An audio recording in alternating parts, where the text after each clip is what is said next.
Robert Tressel's The Ragged Trousered Philanthropists is a classic of socialist working-class literature and has inspired generations of politicians and activists. "Money is the real cause of poverty," said Owen. "Prove it," repeated Crass. "Money is the cause of poverty because it is the device by which those who are too lazy to work are enabled to rob the workers of the fruits of their labour." "Prove it," said Crass. Owen slowly folded up the piece of newspaper he had been reading and put it into his pocket. "All right," he replied, "I'll show you how the great money trick is worked." Owen opened his dinner basket and took from it 2 slices of bread, but as these were not sufficient, he requested that anyone who had some bread left would give it to him. They gave him several pieces, which he placed in a heap on a clean piece of paper, and, having borrowed the pocket knives they used to cut and eat their dinners with from Easton, Harlow and Philpot, he addressed them as follows.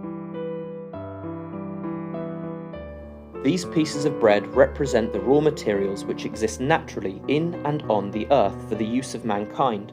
They were not made by any human being, but were created by the Great Spirit for the benefit and sustenance of all, the same as were the air and the light of the sun. You're about as fair-speaking a man as I've met for some time," said Harlow, winking at the others. "Yes, mate," said Philpot.